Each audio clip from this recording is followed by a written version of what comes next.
Every day, Queensland Ambulance receives more than 2,800 calls for help. Using a circular saw, two fingers have been cut pretty badly. And we just witnessed a car crashing from our car and just rolled over the middle of the road. My mum just fallen. I can't say it's just blood all over the floor. With unprecedented access, Keep your head nice and still. we follow emergencies from the heart of the operations centre The patient's going in and out of consciousness. Code 1, both units. to the paramedics on the front line, fighting to save lives. We're not going to let you die, okay?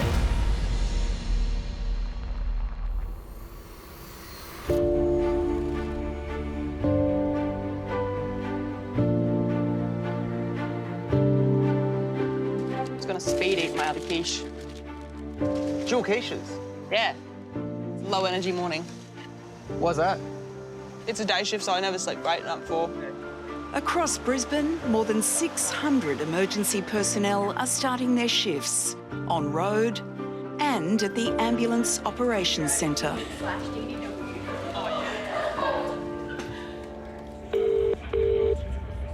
Hello, my name is Mel from the Queensland Ambulance Service. Can you tell me exactly what's happened? So taking the exit has been hit by a car. The car has been hit by a youth from behind. Just keep that, that's fine. Okay.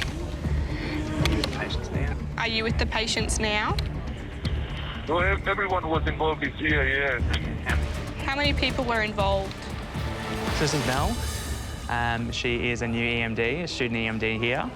I'm her mentor. Go back to questions. Is anyone trapped? No, Was anyone thrown from the vehicle? no. Is everyone completely awake? Yep. Every year, Queensland Ambulance welcomes around 50 new dispatchers and call takers. They undergo a 7-week course before they can tackle emergencies in an operations centre. It takes a lot to feel comfortable and get comfortable with call taking. Like, people don't call 000 expecting a trainee to answer the phone. That's true. So, yeah, there's a lot of trust put in you, and equally you've got to portray that confidence. So we're sort of just nutting out, getting things right, making sure she's comfortable in the live call-taking environment. So we've got 16 shifts together until she's pretty much on her own.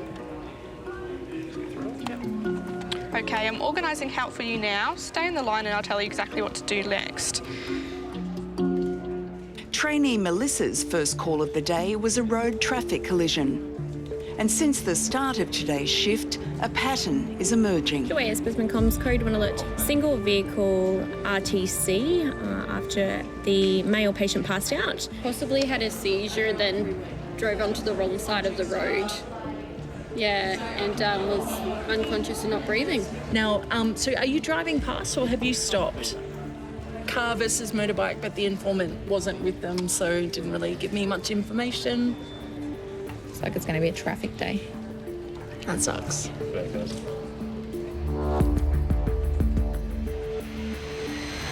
Ambulance, tell me exactly what's happened. There's been a hit-on smash down the main road.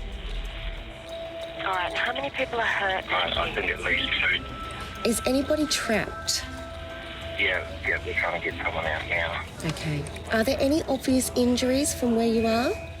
Yeah, it was a hit-on, so... Okay. Only your legs are trapped. Okay, so she's trapped in the car at the moment? Yes. Okay, thank you. 5 ambulances are dispatched alongside police and fire services to the head-on collision at Mount Cotton. In car 5414 is critical care paramedic Tash Adams from Haru, the high acuity response unit. KCTL is coming through now. 2-vehicle head-on RTC. Looks like we've got 2 to 3 patients involved at present. One is a Female, still in the vehicle, unsure if you're trapped. We do have coolant leaking on the road at this stage. Further details to follow. All units code 1. 5064, record up, code 1.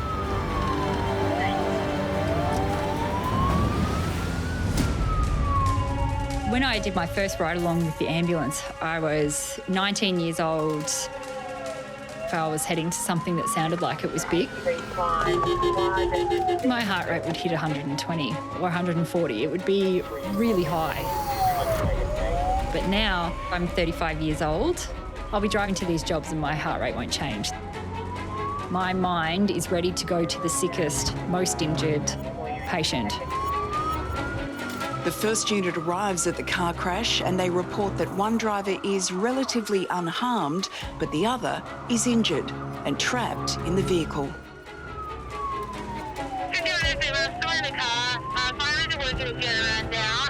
One patient still trapped, the other being transported by a crew. QF's still trying to get the trapped patient out. Haru Unit's Tash Adams is the last crew to arrive.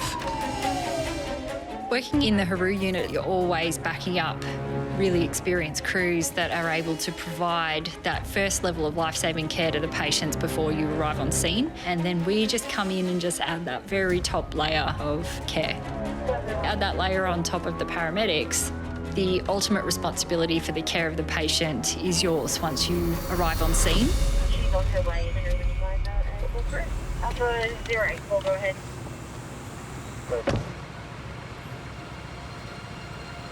All right, this is quite severe.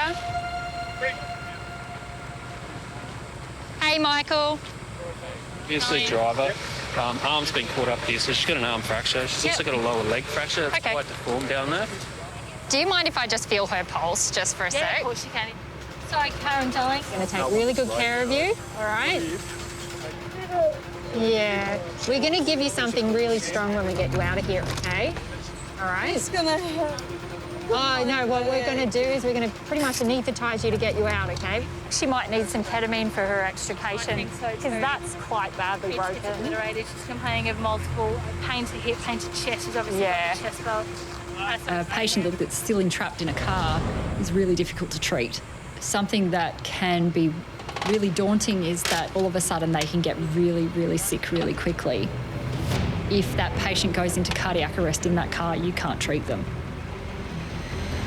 What's our plan for extrication? So we need her out pretty soon. I got her.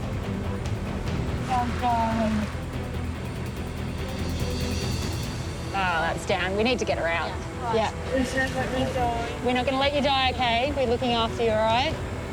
She's just had a big drop in her blood pressure. We need to get her out. Oh, my God.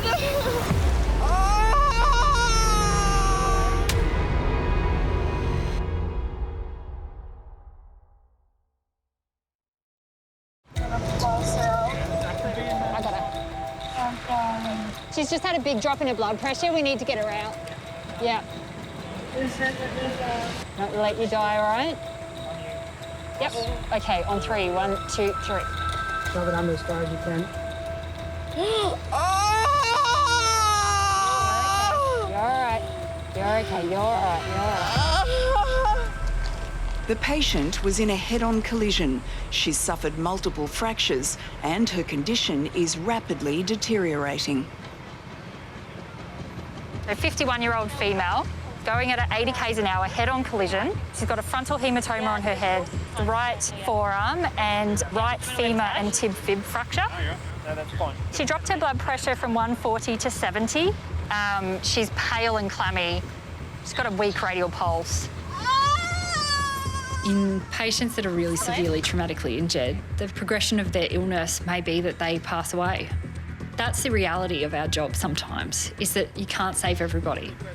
But we will try our absolute hardest on everybody that we go to ensure that we can try and get them back and can try and get them back to their families. And when we enter into the ambulance service, it's hard to know whether or not you're going to be able to cope if you haven't experienced it before. She's shocked. You're okay. You're all right. She just doesn't seem to be breathing, Michael. So plan is to intubate. I'm going to give her a unit of blood before we RSI her. Yeah. So I think she's bleeding. So we'll get her to the car. With blood loss and the patient struggling to breathe, the paramedics need to quickly perform a blood transfusion and then intubate and take over her breathing. In Haru, we have the ability to anaesthetise people to allow setup for any intubation that needs to be required. I'll just get this started. Okay, Karen, darling, we're in the ambulance now, okay? All right, so when you're ready, I'm ready to move her.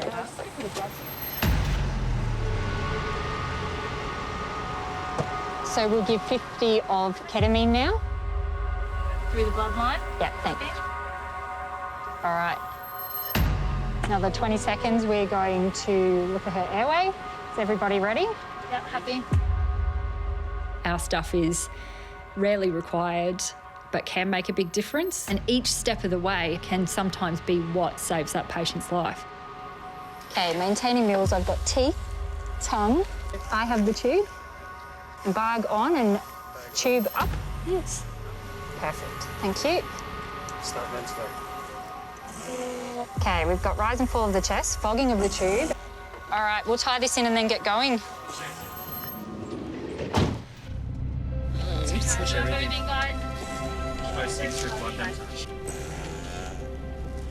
Her heart rate's 160. Her blood pressure went up to 170. I think we're actually on top of it. I think we're winning. I'm just waiting for that blood pressure to come back down. I could probably give her a milligram of midazolam. I grew up in a healthcare household. So my father and grandfather, they ran a GP practice and they also worked in emergency medicine. And every now and then we'd stop at accidents, and I have a really specific memory of holding a towel on an old lady's head. Her car had rolled and her head was bleeding and my dad was helping other people in the car. And I just remember the feeling that I got of being able to help, even at just such a young age. I was 8. And I wasn't worried about it at all, and it was just about helping people out. So she's getting some calcium as well with that blood. I'm trashing your car, I'm so sorry. Oil and blood and,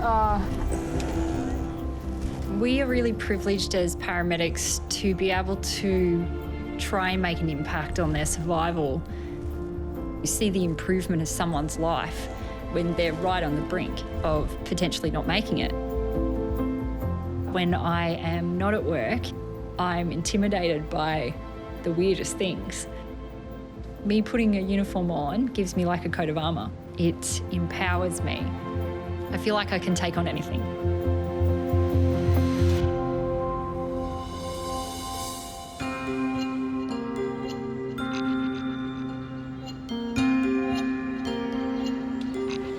All right, what do you want to do first? Drive, please. Roger. Me and Rachel have been working together for about 2 years now. Normally you'll rotate through partners every few weeks, but through luck of rostering, we've ended up together for a very long period of time. Christ. What? Chair position. Very uncomfortable.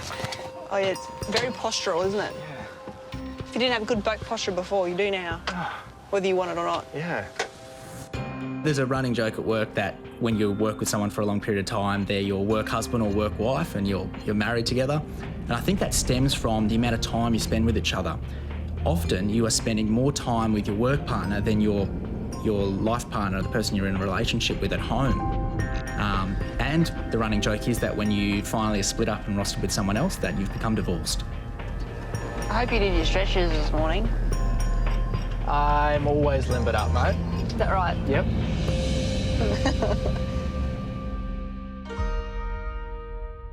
Ambulance, tell me exactly what's happened. So my housemate, he's bleeding profusely from one of his eyes.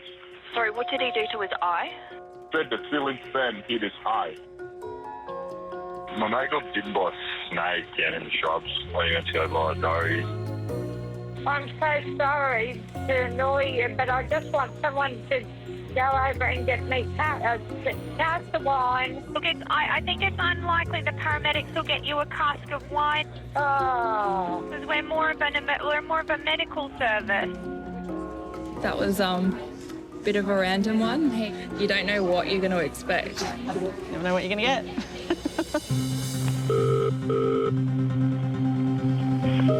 Ambulance, tell me exactly what's happened. My husband was out gardening and I think he was playing with cactuses and he died just stinging them for about the last 25 minutes to half an hour. Okay. It's coronary heart disease and he's very stressed from it. Okay. It's not getting any better. Okay, right. Well, I'm organising help you now. I'll get you to stay on the line and I'll tell you exactly what to do next. Oh, I've been to so many of these. What? Cactus eye stinging. Oh, me too. It must have been with you that I went to it. It's a 1C. Patient and stress due to situation. It's not the prickles or anything, I don't think. It's just the... The juice is the juicy bits. irritant. Sap. The toxic sap from some cactus plants can cause burns, ulcers on the cornea, and in severe cases, even blindness. They're real juicy, and so they cut in or hack it off, and that just sort of... I sustained some burns from a mango plant not long ago. Jesus. In high school, I wasn't the most disciplined student, but I have gotten a lot better at that. I'm studying again now. I'm doing my Masters of Critical Care Paramedicine. And then after that, who knows where I'll be, like maybe then medicine or something. When I first started as a paramedic, I thought that was so out of my reach. At the start, it was blinding fear and nervousness. But now that I have some more experience as a paramedic, I tell myself, you've got this, be calm, be friendly when you arrive, and the rest of it, the protocols, the drug calculations, the equipment sizes, even if I encounter something I don't know how to deal with, I know who to call for help and I know how to do the basic stuff to get me through.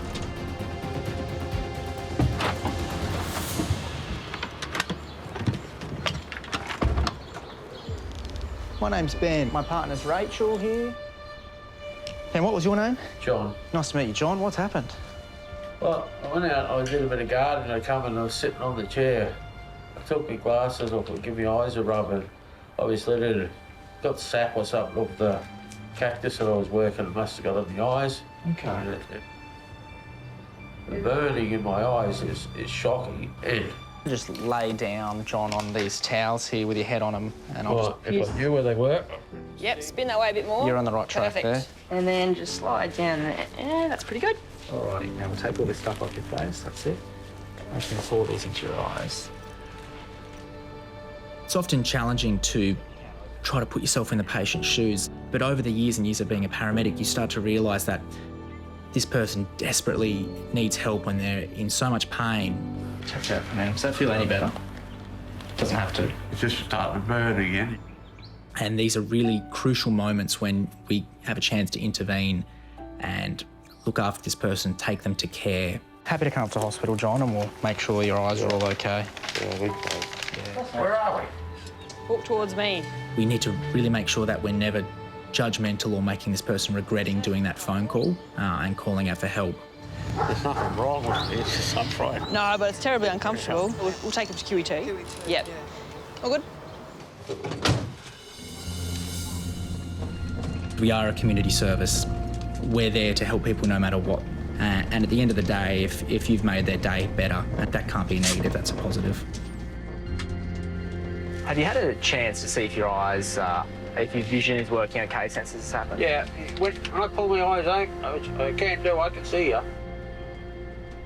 Yep, I got you. Good. Just a bit blurry. Yeah. Oh, okay. I'd like your actual face. Yeah, okay. I'm still not scared. You'll be wishing you didn't open them.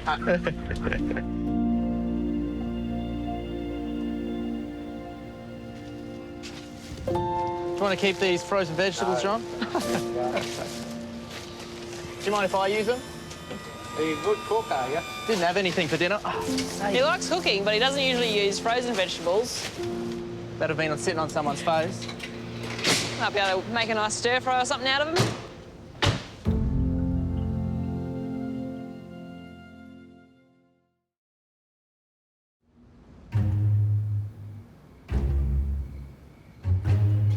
I'm hiking and I've just broken my leg. Mm-hmm. What do I do? What do you do? What are the directional questions you ask me? What were you hiking? Like, are you going up a mountain or? Are you on Mount Kilimanjaro? Yeah. Or are you just in the bush? Trainee call taker Melissa has entered the nighttime part of her first shift. She's practicing her skills before tackling the Saturday evening calls. Do you have any access to GPS? I don't know where I am.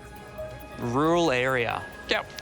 You're looking for landmarks. Sometimes they have a property name. Yes. They've got all of that. Yeah, no, you'll learn heaps tonight. Intox patients, drug overdoses, car crashes. They're all very common for a Friday, Saturday night. It's not so bad now. Not yet. Don't jinx it. Not yet. Ambulance, what is the town or suburb of the emergency? I don't know, we're just riding along there. We just witnessed a car crash into another car and it just rolled over Mills Road. Car crashed into another car and it's rolled. Tell me exactly what's happened. There's been an accident. Someone's hit her up the bottom. Is it a two-vehicle RTC? Yeah. Are you with the patients now? I'm with one at the moment. Do you want me to quickly run and look at... No, just for a moment, how many people are hurt? So how many people were involved in the cars? In my car, there's three. There's another person in another car and there's a man that ran up the arse of it. All of us is in another car. Okay, so about 5 in total. That help's been arranged. Just stay on the line and I'll tell you what to do next. So I'm just confirming. I'm directing the traffic. Oh, good. That's awesome. Thank you. Pop the hazard lights on of all the cars so you don't cause another accident. And for everyone's safety, stand well clear of the approaching traffic, okay?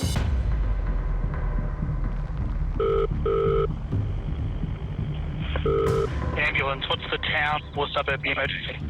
In Ipswich, please, just Dilmore. Tell me exactly what happened. We are on the roadway, and he suddenly comes on my just on the front of my car. Was he hit by a car? Yes, it's hit by a car. Okay.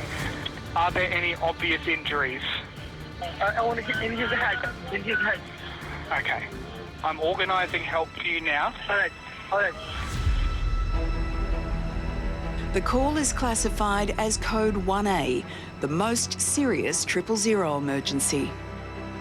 Is he awake? No. Is he breathing? Yes, he is breathing.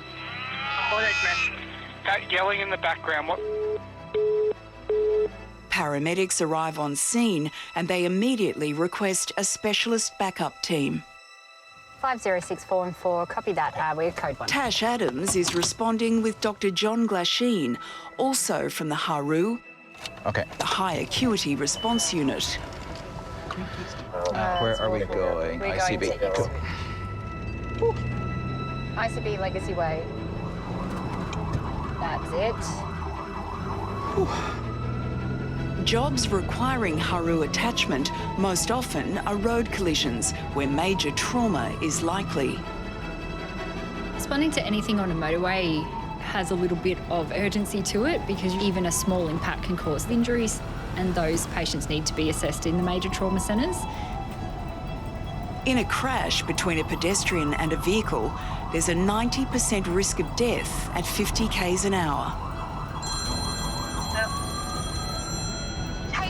So basically you have a 37-year-old male patient who's been hit at approximately 70 kilometres an hour down Brisbane Road, is directly hit and sat in the windscreen and indented it quite severely. Yeah. He has sort of like a hematoma to the left side of his temporal head, but he's very non-compliant, just really agitated. So it sounds like this person has an agitated head injury, plus minus having some significant trauma from getting hit. They're trying to get the patient under control. If we're responding to a car accident, the first thing that I do when I arrive on this scene is to look at the cars, look at how damaged they are. Oh yeah, that's it's a decent hit into that windscreen.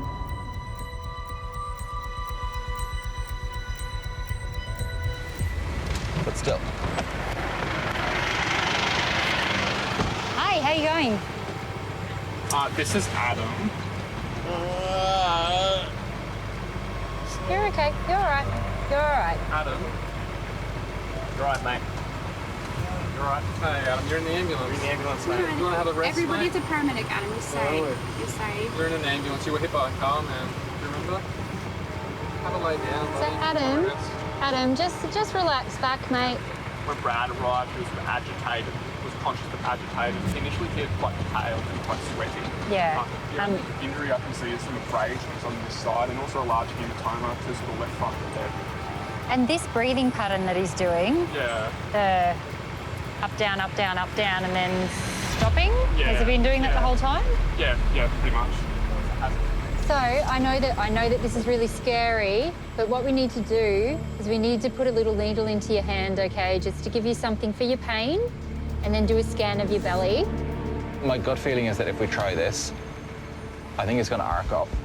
This persistent agitation, he's not going to get through a scanner like this. So I think the risky part for both us and him is getting IV access, but how we achieve that, I guess. the ACP crew before us tried to give some sedation and it really didn't work. To retake control, the plan is to fully anaesthetise the patient, but that means he won't be able to breathe for himself. We're going to pull him out of the back of the car and get IV access on him. I'm going to do the IV. If he gets quite agitated after that, we'll just give him maybe a 20 or 30 ketamine, get control, and then we'll figure things out from there. Yeah. These decisions to take people that are conscious and paralyse them and start to breathe for them, it's not an easy decision, but when patients are so agitated, it's not safe for the paramedics, it's not safe for the patient. And his breathing pattern is concerning. Yeah. Alrighty, we're just going to draw up some ketamine. Unconscious patients can be easier to deal with in a way because they're not moving and thrashing about and you can do the things you need to do. But they have their complexities as well, as they're probably more unwell and you have to do more in a shorter period of time. You're okay, you're all right. So we're not hurting you, we're just putting a needle in your hand. So we need you to stay nice and still. So you can give me a big squeeze on this hand. I'm going to go down the hand, yeah. It's a decent one there, so.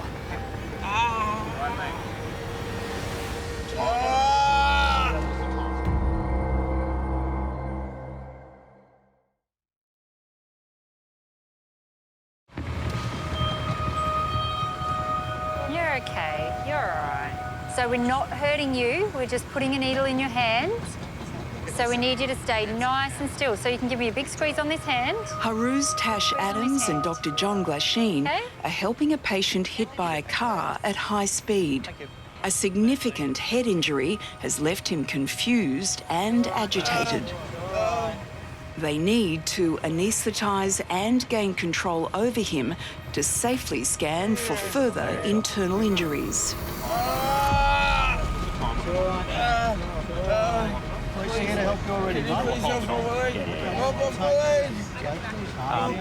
Surprisingly, I have a pretty significant needle phobia, which seems amazing considering the stuff that I have to do at work. But it's very different doing it to other people. I feel that gives me a little bit of a boost with people who also have that, as I can empathise. Please help. Yeah, we're here, mate. We're helping. We are here, mate. You're safe. 1922. Just right back. Back up, sleep. Go to sleep. Yeah. Yeah, we're going to help you go to sleep, You'll have okay? a good sleep in a minute. Okay. That's 97. Yeah. 50 cents.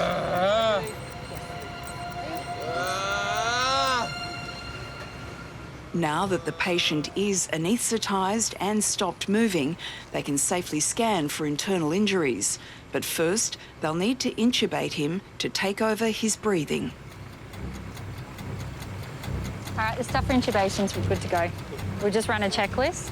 Yep, so inline's there and ready to go. Excellent. And then once we've done that, we'll do a scan and off we'll go. Yep. Yeah, it's a flip of the coin as to which one is easier to manage, whether they're conscious or unconscious. All right, Tash, whenever you're ready. You can sometimes pick injuries better if they're unconscious because you're able to touch them without them hurting. But it can be really daunting if you're taking someone from breathing for themselves, paralysing them. So I've got teeth, tongue. And in the back of your head thinking, uvula, epiglottis. I may not get this tube in. I have the cords, and I have the bougie. And they won't be able to breathe. Bougie has gone through the cords. That's where our training and rigorous audit process comes in, because we're trained I've got the bougie. through every scenario of that. Black lines are through the cords. Bougie out, please. Bougie's coming out. Tube up. We're at 24 centimetres. We can connect the bag if that's all right, Cliff. Cuffs up. And we'll do some ventilations. And we'll listen to the chest, tie the tube, and then we'll head off. Yeah, good. All right, We'll do a scan on the way.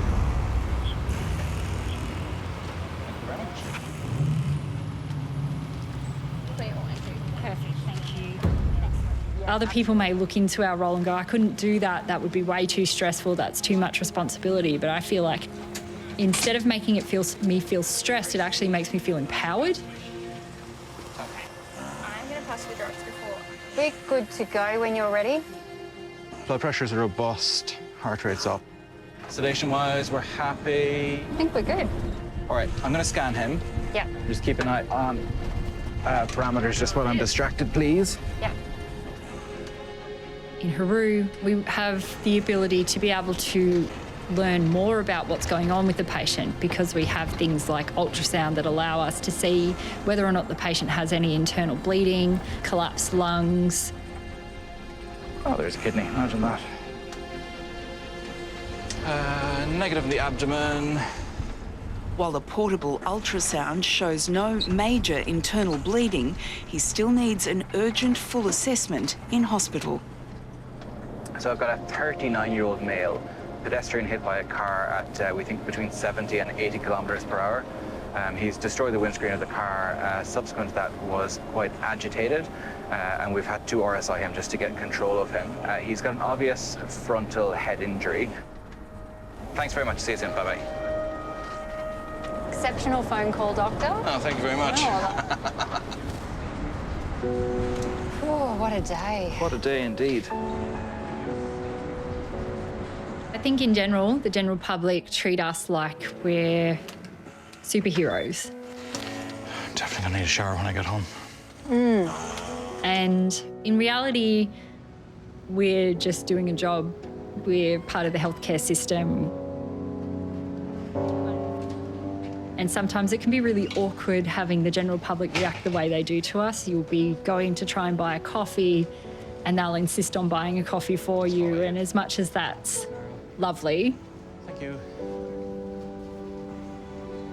I don't feel like we're heroes. I don't feel like we're doing anything that's out of the ordinary. I'm just doing the job.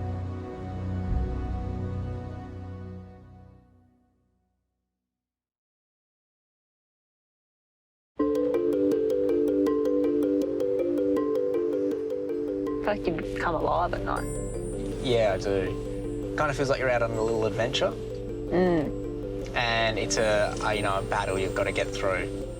Fatigue, a little bit of craziness. Ben and Rachel are just one of roughly 100 ambulances out on a typical Saturday night. It feels like you're more at work during the day, but at night time it's a little bit more wild.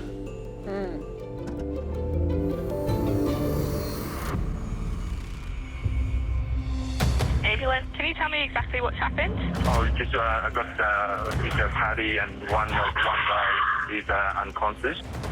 Open up Q6, just the first three is fine. And go, okay, is he breathing? Okay, is he breathing? He's not responding. And the paramedics are nearly there. We go. Okay. You can do that. Paramedics are nearly there. I'm just going to do a breathing test with you. I need you to say now every single time he takes a breath in, starting immediately. Yep.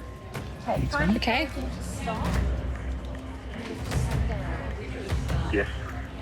And again for me. Yes. And one more. Yes. Okay. The normal rates. Go to normal. Go next. Okay, all right. You've done really well. You've done really well. Are they with you now? Okay, I'll leave you with them. It's a standard Saturday night. Intox patients, assaults, a lot of assaults because of intox patients who are drug affected. It's a standard Saturday night. Would you agree? Not that I know a standard No. Saturday night, but yeah. Was this like your fifth call, sixth call? Yeah, about that. She's actually doing really, really well. She's above where she needs to be at the moment. She's doing really well. Once you pass your assessment, you're out in the world. Do I get a little pin? I don't know. That's up to the supervisors. That's so exciting, though.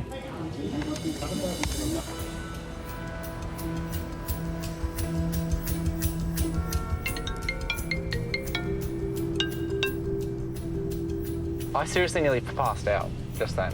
because it was a phone call. Yeah. Have you heard anything about your application for the CCP program yet? No.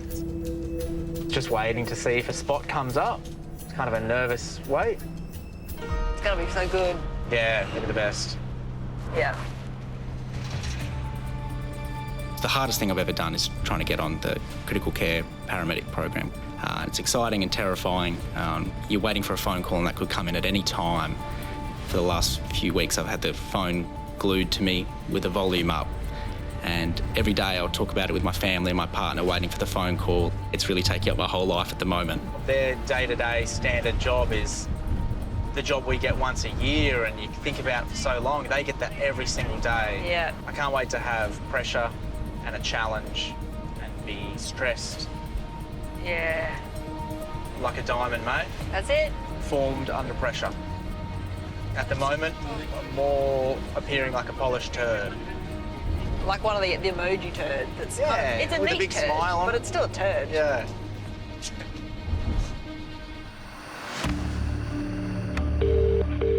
Ambulance, tell me exactly what's happened. The Queensland Police Department is reporting an unconscious female patient lying on the ground at the heart of Fortitude Valley's nightlife hub. Thanks 161, have you proceeding S1 at Brunswick Street and Wickham Street in Fortitude Valley. There is one female patient who is unconscious. Possible that she has taken cocaine.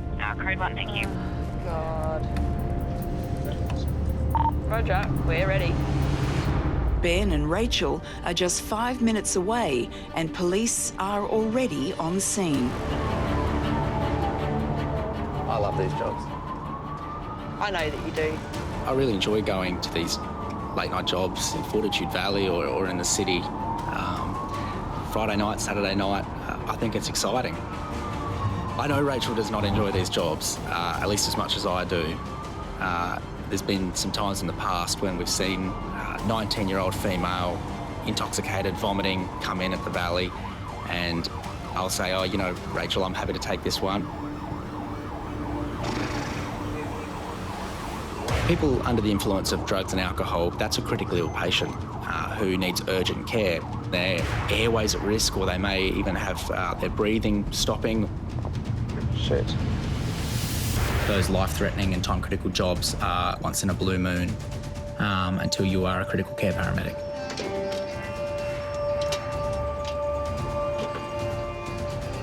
So what's happened? Pretty much these guys don't know her. They met her tonight. Yeah. How long has she been here for? Probably about like 20 minutes. And just can't wake her up.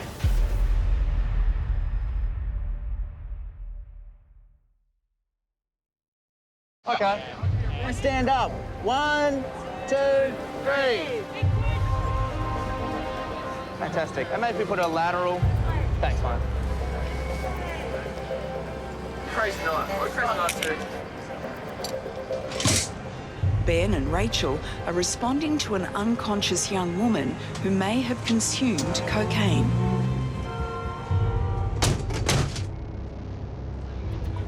Can you open your eyes for me? Open your eyes. Open your eyes for me. We want to talk to you. We're going to go to the hospital so they can watch you until you're feeling better. You guys are legends. Thanks, guys. Thank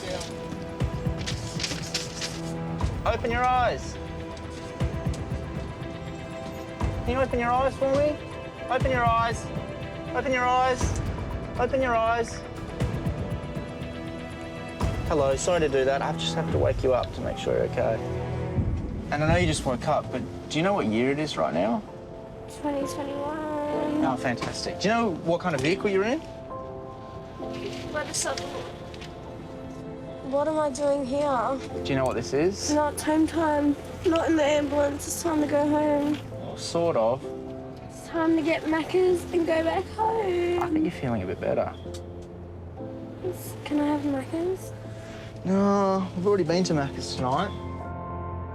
These patients can often present as unconscious and unrousable, but then the next minute they can jump up and be awake and loud. And, you know, it's important in those scenarios to not take everything seriously because they're not. So having a laugh with them, just getting along with them until you can get them to hospital or get them to a place of safety. Did I actually vomit? You've ruined the dress, yeah. What a pussy I am. Is it vodka? Vodka lime sodas, Vodka low lime soda. calories, bitch. Smart. And was it some cocaine as well? Yes, I love a good bag. Just, yeah, like one line of cocaine? Just as much as I could get for free. How much could you get for free? I don't know, this guy was like, yeah, sniff some, so I was like... Yep. Do you have any complaints? Do you feel sick in any way at all? I feel like I need Macca's in a bag and home time. Macca's in a bag or Macca's and a bag? Macca's in a bag, More bitch. cocaine. I would recommend against the bag. Rachel's going to recommend against the bag. Wait, should I make a TikTok of me in the ambulance? Maybe, but Can before... I do it? Where's my phone? You can, I'm not sure. Actually, I do know. Wait, I'll do it. Maybe before you do that, though. Wait, hold up. I'm still a peng. What are you doing? Sleeping like a dickhead. Hey. Sleeping like a dickhead. Hey, TikTok. Hey, TikTok. Sometimes at work we get really interesting and quirky and funny people, and some of the time they just say things that you can't believe, and you can only shoot your partner a look in the mirror and they're probably shooting one back at you, and that look can tell a story, and you have to laugh with the patient, but some really funny things get said in the back of the ambulance. Oh, can I have a glove? Oh, yeah, of course. Knock yourself out. Yes, I get to wear one. What do you do to become an ambulance? You do a bachelor, paramedicine. Oh, you've lost me there. Yeah. I started OnlyFans, so it's good money. Like, in like 6 months, I've made like 400K. OnlyFans. You're right. I don't think I've met anyone that does OnlyFans before. I do OnlyFans.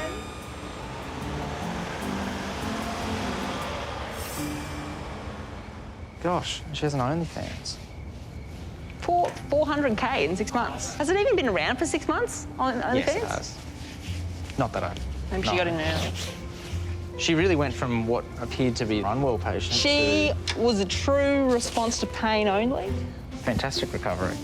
Very fast recovery. Yeah.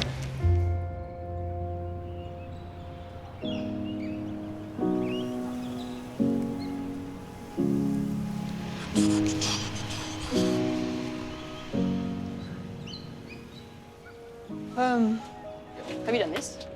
No, I haven't. I'll do it. I can do it. Hello, Ben speaking. Hi, Ben. This is Sarah calling from the QAS recruitment team. How are you going? Good. How are you? Good, thank you. So the reason for my call is we would like to offer you a position on the next CCP intern course. Is that something that you would like to accept?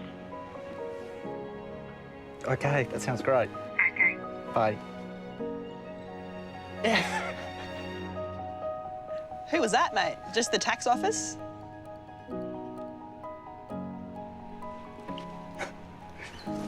I'm guessing that's a good cry, mate. I better get out of the ambulance. G'day, Mum. Guess what call I just got? Yeah, I got the spot. Yeah, I'm pretty happy.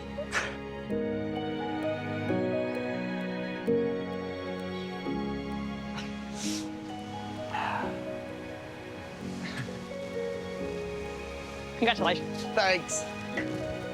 It's done. Oh, I can't believe it. Woo. That's so good, mate. Oh, I cannot believe it. Oh. Oh. It's a rare moment.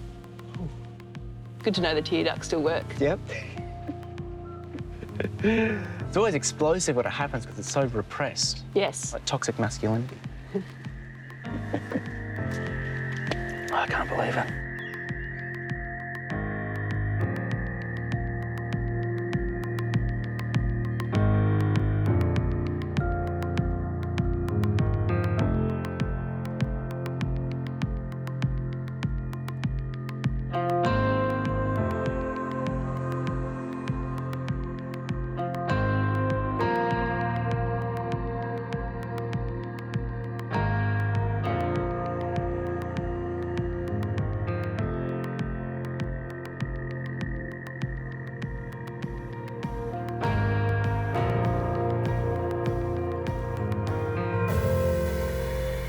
Next time, Wasn't responding at all. a baby struggles to breathe.